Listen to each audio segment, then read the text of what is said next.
Most Pokemon TCG players walk into a regional after preparing for weeks still lost, or sometimes they don't prepare at all. Today I'm giving you the exact 8-week roadmap to prepare for your next major event. In this video we're going to cover deck selection, testing structure, meta prediction, tech choices, mindset, and mistake reduction. That way you can enter the next regional event by following this plan more prepared than 90% of the other people with you. I'm PJ for How Not to Suck TCG. Let's talk about our 8-week regional plan. Now, for all intents and purposes, I'm going to be covering my personal journey for the Toronto Regionals coming up in January of 2026. We're going to look at every week, one at a time, so you can analyze where my steps are and how you can build a roadmap. At the end of this video, I'm even going to have a PDF version of the roadmap and checklist for you to use personally. Now, the way I'm going to break things down in this 8-week program is going Monday through Sundays for each one of our consecutive weeks. What that means is if we look at the target date of January 17th, which is the first day of the Toronto Regionals, we will go 8 weeks into the past from that date and start on the Monday for week number 1. Now, talking about week number 1, what we're going to look at here is how we can go ahead and test decks and archetypes to see which feel the best. Now, this is really good if you don't know what archetypes are. They are different play styles of decks and obviously different decks themselves. There's so many decks out there that you could be playing. There's a lot of rogue decks and a lot of meta decks, and there's so much to choose from. Now, what you have to do as a player is find which decks you feel most comfortable. Now, the way that I usually do this is I will play PTCG Live, or I'll play test with friends at local leagues and see which decks are the most fun and also can become the most competitive decks. Now, when you're using this knowledge, you get to see which decks you really don't like playing and which decks you really struggle with as far as a play style goes. So pick up a deck, copy and paste it from PTCG Live into your personal version of it, and then you can play it. You can even print out proxy cards and play with cards that you don't have yet, and you'll still be able to make sure that you know how to play a deck from both sides. And what I mean by that is that you can play test against your friends to see where the matchups start to get a little muddy, where you might not know exactly how to play. Does it feel good into the overall spread of what is available in the card pool for Pokemon TCG at that time? Week 1 is essentially the building blocks to get us to where we need to go into our 8-week program. Week number 2. If we're looking at the Monday of week number 2, we're going to look at December 1st because, again, our target date is going to be the Saturday of January 17th. Now, if we look at December 1st, this is our week 2, and we're going to hone in on 5 archetypes. So we have 5 archetypes available to us. We've play tested a lot. We know that we're just going to hone in on that search and pick 5 decks that we really enjoy in the format. Now, this will give us a little bit better of an insight to how we should start to prepare. I can start ordering cards or singles on websites and have them shipped to my home. That gives enough time to get there if I need cards. With Toronto being a newer format, there might be some cards from the latest set that I have to order, and it might take a little time to get there. Now, I can also go to locals and know what I might want to trade some cards with. Maybe I have some full art cards that I want to get rid of to get some playable cards and build a deck around that. And I can focus on these 5 archetypes and start playing more games. Now, if you've watched any of my other videos, I did have some challenges available, but I really want you to try to do this with decks and do the 100 deck challenge. I'll leave it down in the comments below, but you can mark 100 deck challenge on a hashtag in any one of my comments and let me know your progress to see if you can do this. Now, what I mean by doing the 100 deck challenge is playing 100 games with a single deck. Now, if you can go in and play 100 games, you have a lot of free time. You can do this. Now, if you don't have the time, that's okay too. But what I want you to try to do is just carve out a certain time every day of the week to play Pokemon. Now, the more Pokemon you play, the better you will get at Pokemon TCG, and this has been stated by newer players, by older players, by players that are really great at the game. It's something that I have had a problem with doing in the past because I usually have so much going on in my life. I'm making these videos so you can watch. I'm running a business or trying to work at a job, be a family man, all types of things come up. So if you are putting in the work and carving out the time, you are going to see these results. So that's what you have to do as a player, is just take an hour, just like you would a workout, going to the gym, something like that. 1 hour a day is not going to hurt you. Just dedicate that to playing Pokemon TCG. Play as many games as you can, whether it's on a simulator, whether it's on PTCG Live, or whether it's in paper with a friend. Just make sure that you're playing games every single day leading up to a regional if you want to do well. Moving on to week number 3, here we are at December 8th. This Monday, we're going to change our focus just a little bit and test tech cards for our list. Now, we want to know, of these 5 archetypes, which cards are good to tech in, how should we be building our draw engine, what are our supporter counts, how are we going to maneuver these decks to make them the best fit and the most consistent decks possible. Now, I usually lean into consistency over specific techs for a deck or an archetype, but to each their own. If you want to try some weird combination of cards in a specific archetype, as an example, if you want to try Mega Lucario with a Dunsparce engine just to see if you can draw more cards, if it's lacking draw, try it out. This is the time to do it. If you want to try something funny, make sure that you're doing it at this stage of your 8-week plan and not closer to a regional, because you won't have enough games. Still try the 100 deck challenge. See if you can play 100 games with a specific deck and see how it does. If it's not performing well, make sure that you're also writing down these results. I tried the Dunsparce. It didn't work. And if you're trying these things, make sure that you have some record of the things that you've tried in the past and why you didn't like them.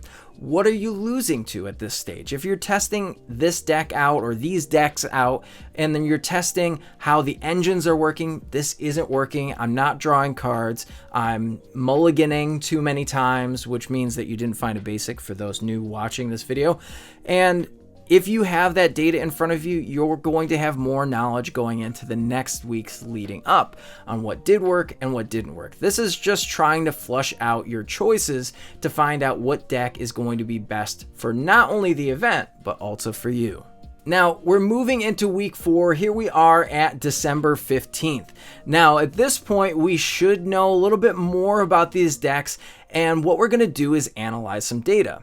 I like to go on limitlesstcg.com, or better yet, play.limitlesstcg.com, and now I can see the online tournament results of what people are starting to play online. I also use a lot of other websites. You can use some social media sites to see what people are playing at their local events like League Cups and League Challenges, and see what's performing. If you see somebody post a list that said that I got 6th place at an 8-person challenge, maybe that's not the best deck to be playing or to be taking notes from. But if you see somebody winning a 50-person League Cup and they have to eventually play a best of 3 just like you would at a major event or a regional, then maybe take that into consideration on one of the archetypes that you're honing in on. Now, you're using all of this data, and you can use things like Trainer Hill to analyze data, or you can use your Limitless Labs. I know that that's another way that we can analyze data, but put it into a spreadsheet. Try to make a spreadsheet for yourself. And I know if you're not a percentage person or you're not a numbers person, then it's a little bit more difficult, but at least know that if you write down, okay, Gardevoir EX as a deck is not a good matchup, or it's a pretty 50-50 matchup, write it down somewhere so you know that these are the decks, if they're going to be a heavy play for the upcoming meta that you're going to be at, you know what to expect. Don't go into a regional not expecting something, having it hit you multiple rounds, and you're not prepared. You don't want to be that person. You don't want to go into a tournament unprepared for an event. And that's why you're watching this video, and that's why you're preparing in these 8 weeks leading up. Now, this is where we're just really going to put all this data in one place, and we get data from not only ourselves now, we're getting data from others. Like I said, play.limitless TCG. You can see what others are playing and succeeding with online, and then you can also see which decks they're losing to online with those specific archetypes. Not everybody has a perfect record, sometimes they do, but it's not every single tournament. There's a lot of variance in Pokemon TCG, but you can use this data, and that's what we're going to conclude our week 4 with.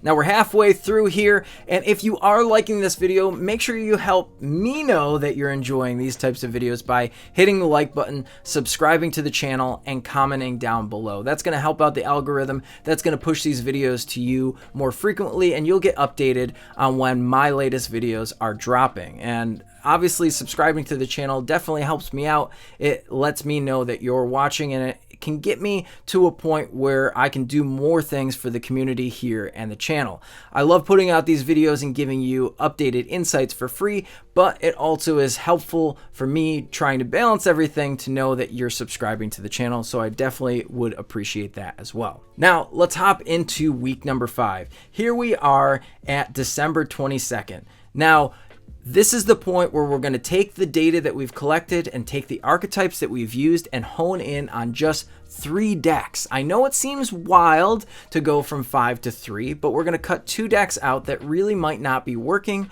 or might not be playing so well in the overall meta after analyzing the data.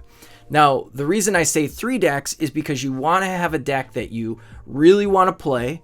We want to have a deck that's favored into pretty much the majority of the meta, even if you're not a meta person, you hate playing meta decks, but you want a deck that's pretty 50-50 all the way around. It doesn't take too many bad matchups, and even the bad matchups, it's not so bad into it's not an auto loss, we're not losing. And then you also want to have a comfort pick. So something that you've been comfortable playing in the past, maybe it's an older archetype with just some new tricks, with some new cards, but you want to have something that you can fall back on. So say you get to a regional and it's the day before, you're seeing a lot of people play a certain deck out in the field as you're walking around or playtesting, or you know leading up to an event, a lot of people are going to be bringing a specific type of deck that directly counters what your primary choices were. You have a comfort deck to fall back on. You've played enough games with it. You know what you're doing. So you want to have those 3 picks. So again, it's going to be one of the best decks in testing. Then you're going to have your 50-50 deck, which is good against the majority of the meta. And I say good as a 50-50 or better against the majority of the meta. And then you want to have a comfort pick. Now, sometimes these can be a Venn diagram. You could have less than 3 decks because one of those decks fits more than one of the criteria I'm talking about. So just hone in on the 2 decks. It'll make it even better for you. But I like to give the extra option to people that are trying to figure out what to play. So having that extra option there gives you just that leeway leading up to the event. Again, with these 3 decks, play more games with them. You're going to want to play more games and document the data. We're going to use that for the next upcoming weeks. All right, here we are at week 6.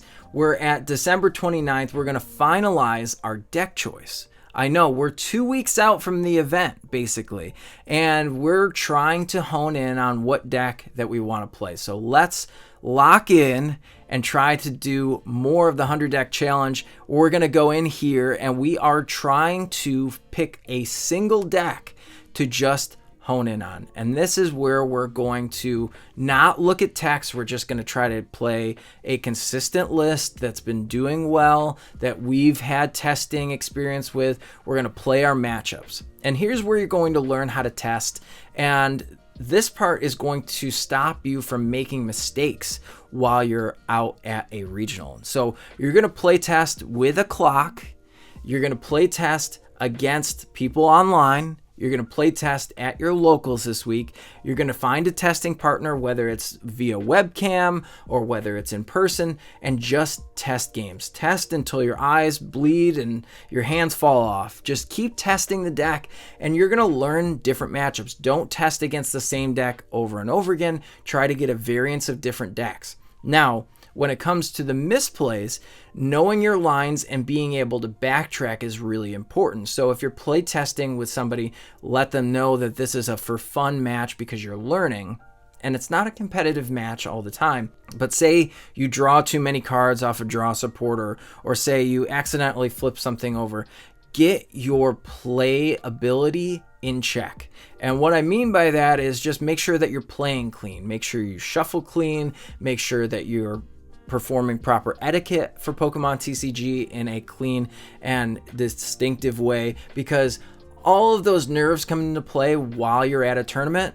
If we can practice playing with our deck more at this stage, it's going to prevent us from making misplays. It also will prevent you from tunnel visioning. Remember that the brain is still a muscle. I've mentioned that in other videos as well. But the more you use it, the more muscle memory you will get and the stronger it will become. So the more that you're playtesting with that deck at this stage of the 8-week plan, you are going to be able to do the actions and follow the lines meaning where you're going to attack or how you're going to set up your board for the initial win. You'll know those lines even better going into the regional event at this stage. So with that being said, we are on the way. We know what we're going to play right now. We know what our matchup spreads are. We are looking at all of the data, and we are ready for our next week. Now, week 7, it is January 5th at this point. We are going to look at tech cards. Now, I really don't like throwing in tech cards to a list unless it benefits me in more than one matchup. So you've already play tested, you already have your data, you know what matchups you're not favored against. So let's put in techs that can help with those specific matchups. So I like to use the 2 or more rule. If a tech card can help you in 2 or more matchups that you're bad into, it belongs in the deck. Now, can it easily slot in? That's another thing that we want to know. Can these cards easily slot into your list if you are trying to play this specific tech? If I'm cutting consistency and then I play some games and I realize that consistency is just not there, that's a problem with this tech. Maybe it doesn't belong in here. Maybe I just take a bad matchup or two. If it is a deck that we're going to play against that really doesn't seem to be appearing in the meta, whether it's online or whether it's in person at your locals, maybe it's not a deck we even have to tech against at all. Maybe Crustle is not a good play for this event. There's too many counters to that deck, so you don't need to tech your deck for Crustle.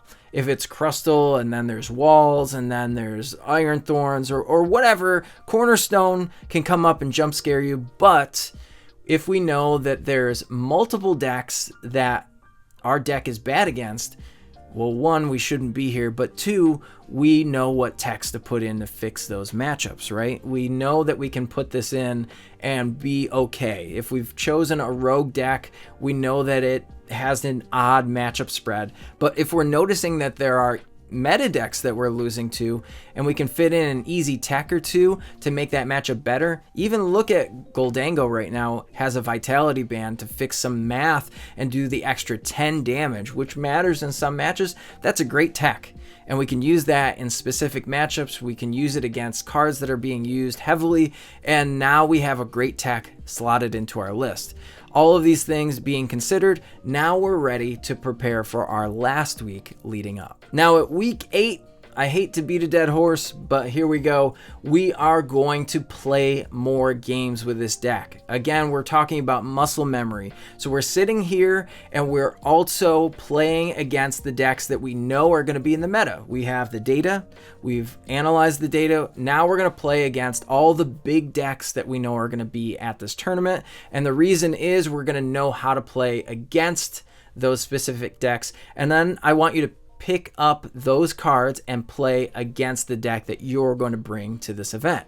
So now you know how to play it from both sides, because the biggest thing I see people doing that they're misplaying in a match is not knowing how the other person is playing. Pokemon, I look at a lot of the time like a game of chess. So we can see where our mistakes are because of how our opponent is playing, and then we can try to capitalize on preventing them from not making mistakes or preventing them from getting their game plan off. And that's really what's more important, is just preventing them from doing what they're trying to do to you, which is win the game. So if you can prevent your opponent from winning the game, that is how you want to analyze this week. Can I prevent my opponent by doing this? Is this working? Again, go back to your notes. Make sure that you're writing this down, and you're going to become more fluent with your deck. You're going to know how to play because we've play tested in the past. We've got our etiquette. And then the biggest thing is prepare outside of Pokemon for your event. I want you to know what type of food that you're going to be getting while you're there. I want you to know where you're staying. I want you to know if you're going to have enough hydration. Am I going to have to bring a refillable water bottle? What's the travel going to be like? Am I going to get enough sleep before the event? All of these things are very important, and you've prepared with your deck enough. You can kind of set the cards down and you're ready to play games with Pokemon TCG. So when you get to the event on your final weekend here coming up, you are ready. With all 8 steps, you've finalized your list. You've got everything prepared. Maybe you make an adjustment or two leading up to the event with one single card, and that's really what you have to do. And this has taken so much mental load off of you because you've had so much time to prepare for an event that you go into an event feeling a little bit more carefree because you are prepared, right? You have gone through the steps, you've made it to this point, you know what deck that you're going to play, and now all you have to focus on is making sure that you're not making mistakes. That's it. You know what the deck is, you know how the matchups play out, you've done all the research, you're good to go, and you are ready to play some Pokemon TCG at a regional. Now, by the time you've gone to a regional, you should feel like you've already played the event 3 times. And at this point, we know what we have to do. We know how to prepare. And even, like I said at the beginning of this video, you have your own personal checklist and notes to refer to. That way you don't have to waste a night traveling to these events, and you have everything right in front of your face that you can reference, and you can get a great night's sleep and do well at the tournament. Like I said, you're more prepared than 90% of the people that are walking into that event center and walking into that regional. You are ready to go. You've got your deck and you know how to play. Now, if you do fail, sometimes that happens and that's variance's fault, but you cannot blame yourself for not testing because you've tested enough. You've done the research. You've got your deck choice. So if you're doing really well, you are able to hone in on what deck that you wanted for the event.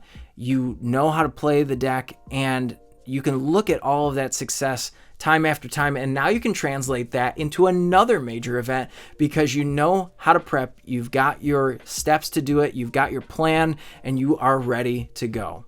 Again, I want to know if I missed anything in this step plan, or maybe you've got something extra to add to the 8-week plan that you do to prepare and become successful at these regionals.